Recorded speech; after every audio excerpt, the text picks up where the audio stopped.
What's going on, everybody? Cloud here with Moon Willow Magic, and today I'm going to do one of those witchy tag videos. It seems like a lot of fun, so I'm going to do it. We're doing this Little Cosmic Crows hashtag Get to Know Your Witches tag. Alright, so yeah, stick around, let's do it.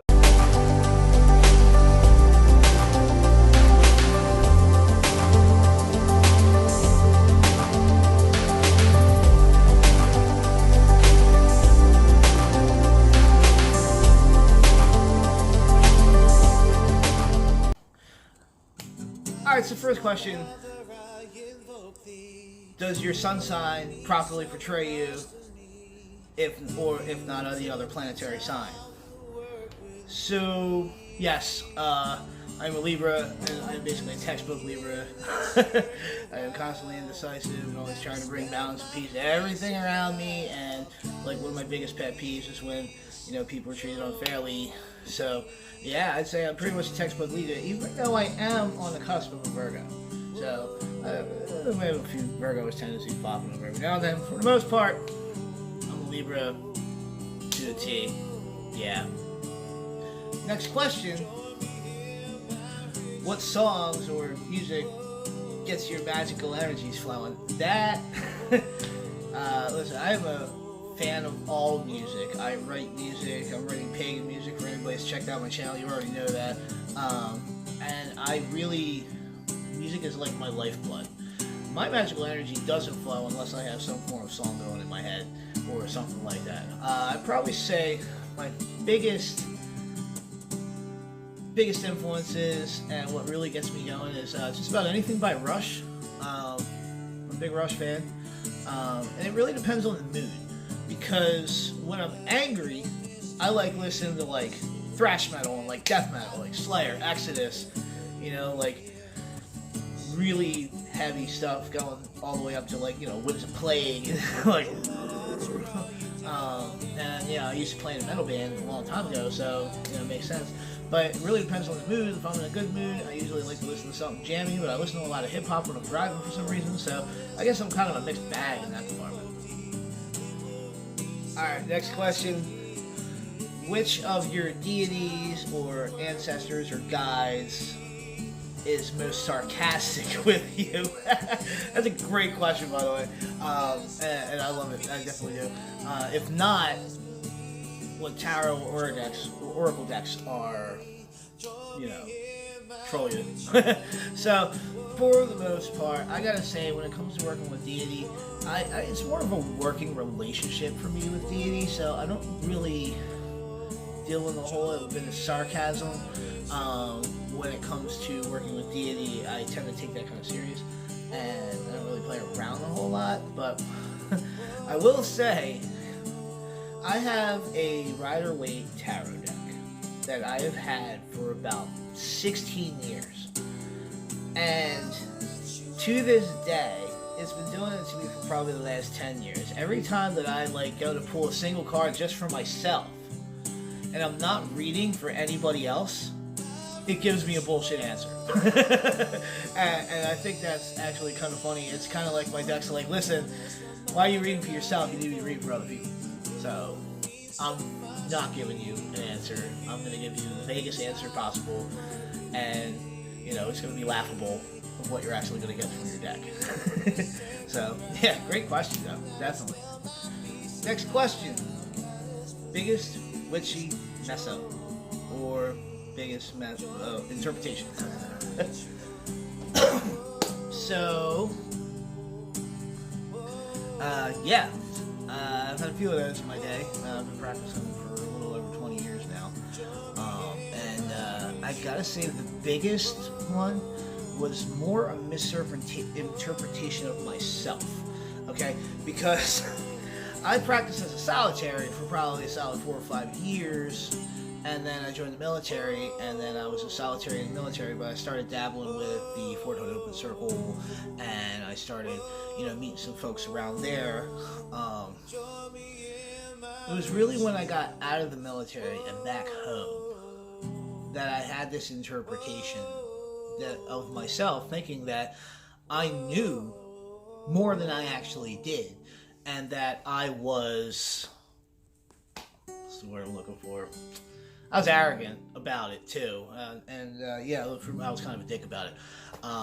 So I actually hooked up with a coven when I got home, and I started taking classes and meeting people at, doing a year and a day class. And a couple of those people might watch this video from that prior coven of ours and know exactly what I'm talking about, where I found out very quickly through this year and a day course that I'm fucking Jon Snow, man. I know nothing. And, that was a hard pill to swallow for myself, but then I really started getting into the studies, and, I'd say about 6 months into it, I really started, getting into the studies and everything, and to this day, I still study every day, and I still practice every day, and I live a magical life now, when before I was living a false magical life, and I was a Pagan and not a pagan, if you will, for lack of a better term. So yeah, that was kind of a thing. But yeah, I'll own that too. And it is what it is. That's kind of how I came up, and it's good to know yourself before you start getting into the craft. And I can't stress that enough. If you watch this channel, you know that I say that a lot, because I came from that. And that's why I say that a lot, because that's experience talking. But yeah, great question. I'm looking forward to see what some other people's questions are, or answers are to that too. So yeah. All right, next question, and I love this one. All right, would you write a book about your craft? If you are, and why would you write a book about your craft? And if you already have, what were your challenges? Well, I'm actually happy to say that I am currently writing a book. Currently, the running title is Your Personal Path, an Eclectic Guide to Wicca and Spirituality. That's also the working title right now, so we're not sure if it's going to stay that way. But yeah, I am in fact currently, as we speak, writing a book about Wicca and spirituality, witchcraft. Is something that I feel very strongly about. And to be honest with you, the why part of it, I feel like I have to for myself. And I feel like there's so many authors out there, and everybody has a little bit of a different take on Wicca, and that is one of the things that I find most beautiful about the craft and about Wicca in general, is that it's such a broad spectrum, so I really appreciate the fact that there's all these different books and all these different outlooks and different practices out there, because it makes it interesting to learn from other people. To learn from other people's experiences and other people's views, beliefs, and what they were taught when they were coming up in the craft. It's a wonderful thing, Like when I teach classes in my coven, I don't teach a specific tradition. I teach in a manner for people to find their own path within the craft, whether that remains in our coven or not. And that's just kind of what we do. It's a very eclectic view.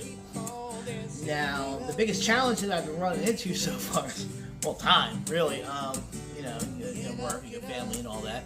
YouTube stuff, and I have other projects that I'm currently, working on. So I write once a week, twice a week maybe. And I'd say I'm about halfway through the first draft of the book. But when I get it out, trust me, I'll be all over the place talking about it. So yeah, great question. And look forward to that later. Next question is actually kind of difficult for me. It's a great one. If someone wanted to summon me to their circle, what 5 items would they need? Well, I would say a pentacle, a guitar,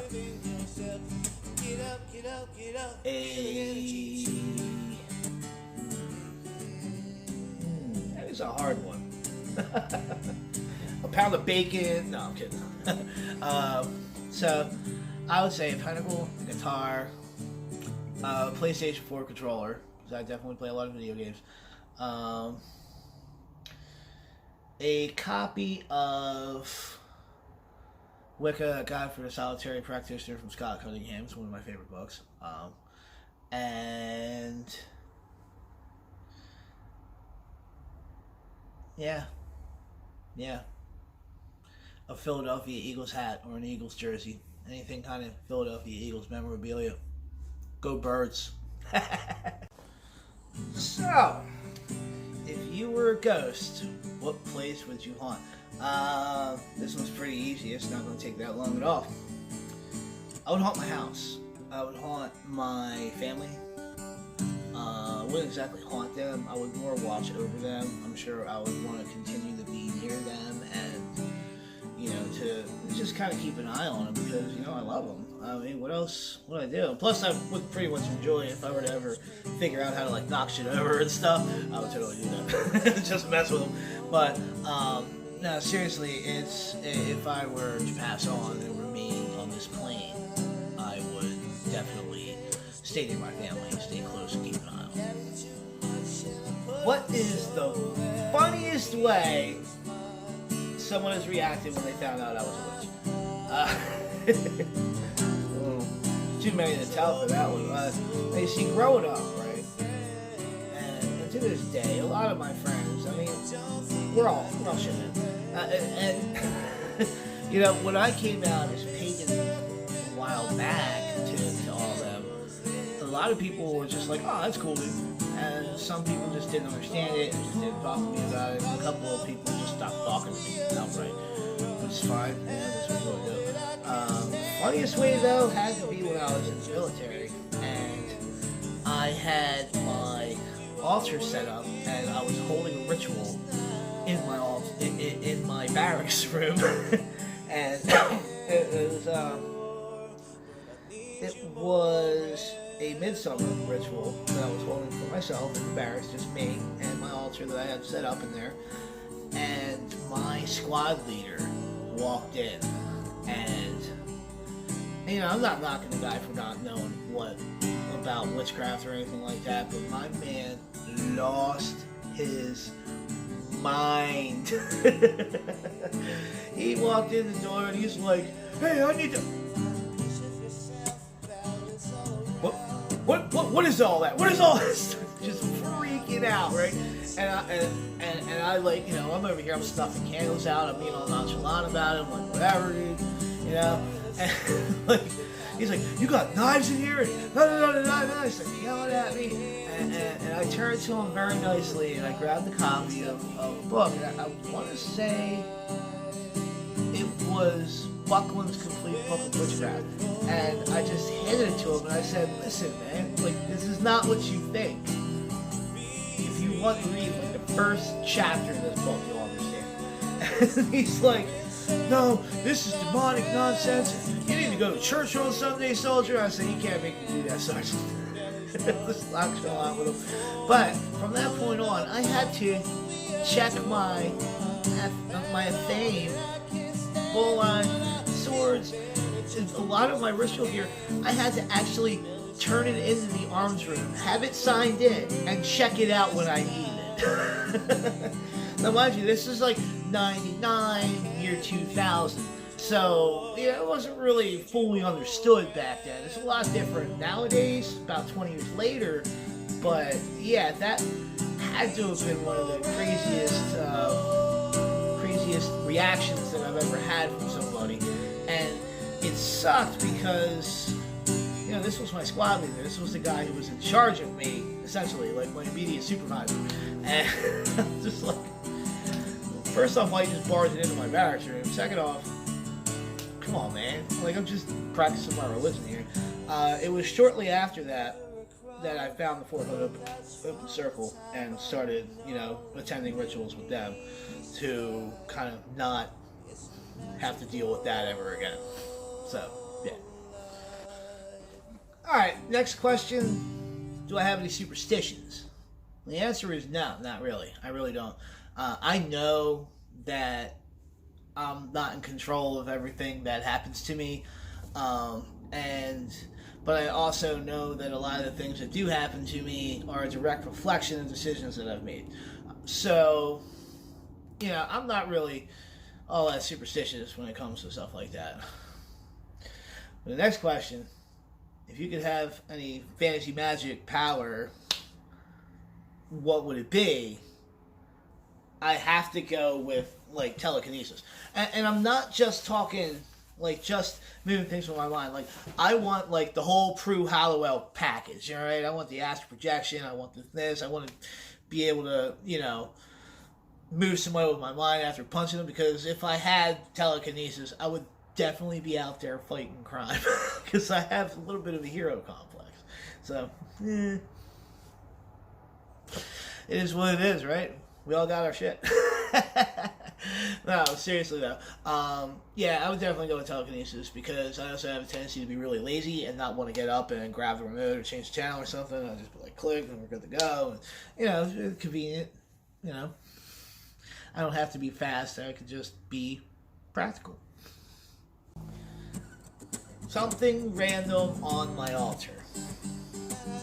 Our altar is pretty basic because we're a teaching coven, so we don't really have a whole lot of like crazy stuff on our altar. We pretty much just have like the basic stuff so that we can go over setup and all that, and then, let them kind of set it up how they want it, throughout classes and stuff like that. So we don't have a whole lot of crazy things there, but we do have one thing that I think is really cute, and it's just kind of random. We have a snuffer, right? But it's like a fairy. And it was given to me by a friend. And it's kind of just made its way onto the altar every time we have a circle. So it's our little fairy snuffer. It's super cute. I don't have it with me because we have our box of witchcraft, and that's over at my high priestess' house. So I don't have it with me to show you, but yeah, we got this cute little like fairy snuffer, John, and yeah, it's really cool. So yeah. So if one of your favorite YouTubers was a genie and could grant you 3 wishes within their power, who would it be? And what wishes would I make? That's a tough one. I watch a lot of YouTubers. I don't want to single anybody out. I watch YouTubers that aren't witchcraft channels. I watch a lot of those. A lot of gaming videos and stuff like that. For instance, like I'm a big fan of HC Bailey. I'm also a big fan of, Captain Sparkles. I think his Minecraft stuff also is great. But for the most part, since we're in the pagan realm, I'm going to go ahead and call her out right now because I'm watching the crap out of her channel.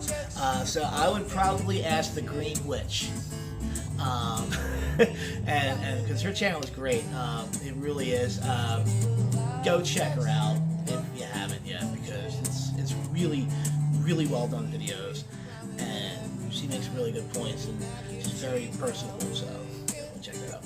So there you go, plug for the Green Witch. And so basically, I would ask her to help me finish my book and get it out there in the world. 2, I would ask her to help me finish the album of music I'm working on. Get that out in the world. And 3, I would ask to be put in a position to where I can live a magical life and focus all of my energy into witchcraft and wicca, and to really be able to immerse myself in everything, but still be able to take care of my family in a humble manner. I don't want to be rich. I'm not asking for millions of dollars, but in a humble enough manner to where we can be okay for me to be able to do that. That it's kind of like a long-term goal of mine, because it's what I want to do with myself. I answered a calling about 10 years ago, and I'm still answering that call. So, yeah. So, Green Witch, if you can do that, hook it up. You know what I'm saying? And, I'll, whatever you need, I got you. But seriously, your channel's awesome. So, thanks for doing what you do. if you could instantly become an expert in any specific area of your craft or spirituality, what would it be? Excellent question, Little Cosmic Crow. Bravo. I love it. Okay, so for me, personally, where I'm at on my path now, I would have to say teaching. To be an expert in teaching and conveying the information that I've learned or that I researched to other people. Because I'm a master of nothing. And I know that. You know, I still have to go back through my BOS for stuff, and, you know, I can't just pop off the top of the head what herbs do what and what crystals do what, and that's fine.